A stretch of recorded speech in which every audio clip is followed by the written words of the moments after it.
In continuation of the last video on mechanism of organic reactions of BSc Part 1 Organic Chemistry, in this video we will study methods for the determination of mechanism of organic reactions. The mechanism of a reaction implies the path which the reactants follow on the way to convert to products. Many chemical reactions proceed very rapidly, hence it is almost impossible to follow the reaction path directly, and therefore reaction mechanism is mostly based on indirect evidence. There are a number of ways to determine the mechanism of a reaction. In this video, we will study first method, that is product analysis. The first step in investigating the mechanism of the reaction in this method is the identification of the products and then determining their relative amounts. To illustrate this point, let us consider an example. 2 isomeric allyl chloride, that is 1-chloro-3-methyl-2-butene and 3-chloro-3-methyl-1-butene on alkaline hydrolysis form 85% of the tertiary alcohol and 50% of the primary alcohol. Since the composition of the product remains same in either case, whether we start with 1-butene or 2-butene, so we can safely conclude that the hydrolysis of the two compounds occurs through a common intermediate. Let us take up the mechanism. In the case of 1-chloro-3-methyl-2-butene, on elimination of chlorine as chloride, primary carbocation is formed. And in the case of 3-chloro-3-methyl-1-butene, on elimination of chlorine as chloride, tertiary carbocation is formed. Now we know that the tertiary carbocation is much more stable than primary carbocation.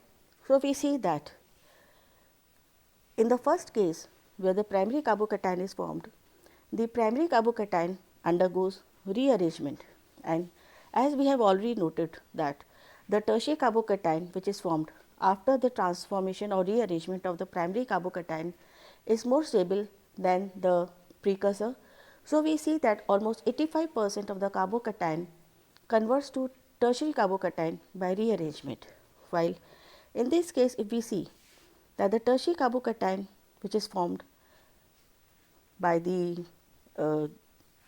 dechlorination of 1-butene, the tertiary carbocation also rearranges and forms primary carbocation. But as we have seen before, the tertiary carbocation is more stable than the rearranged product, hence only 15% of the tertiary carbocation rearranges to form primary carbocation. So now we see that whether we start with 2-butene or whether we start with 1-butene, after rearrangement of the initial carbocation which is formed in either case, the final mixture is 85% of the tertiary carbocation and 15% of the primary carbocation in both the cases.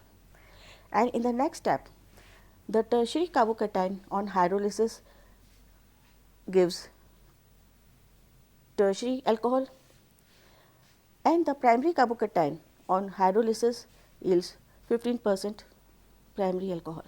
So we see that whether we start with 2-butene or 1-butene, after the rearrangement of the carbocation that is initially formed, the product is always 85% tertiary alcohol and 15% primary alcohol.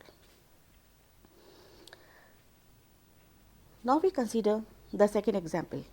Ketoxime, when undergoes rearrangement in the presence of PCl5 or SOCl2 and forms substituted amide, the reaction is called Beckmann's reaction, and we see that in this the alkyl group which is near to OH that migrates and not the alkyl group which is across the OH group that migrates. So if we consider one product, specific product in which the alkyl prime has migrated, and then we consider the two reactants of cis and trans, then we see that in this the alkyl prime which is next to the OH has migrated and this reaction is possible. But the second compound in which the R prime is opposite to the OH group cannot migrate, and hence this reaction is not possible. if at all the reaction will be possible, it will be with the migration of the alkyl group, that is R group, and not the R prime group. Then the third example we take is oxime of 2-bromo-5-nitroacetophenone. Cis form of this forms compound B by formation of a ring. So, if we consider, we see that the bond between carbon of the benzene and bromine shift on the bromine, making it negatively charged. The bond between the oxygen and the hydrogen shifts on the oxygen, making the hydrogen positively charged, and this negatively charged bromine and the positively charged hydrogen are eliminated as HBr. Now, this oxygen forms a bond with this carbon, and hence cyclization of the ring takes place, or we can say the formation of the ring takes place. While we see that the trans form undergoes Beckmann's rearrangement and forms compound, that is, here the cyclization cannot take place. So, if we consider the mechanism, so here we see that the bond pair between the C1 of the benzene and star carbon shifts on the star carbon. The bond between hydrogen and the oxygen shifts on the oxygen.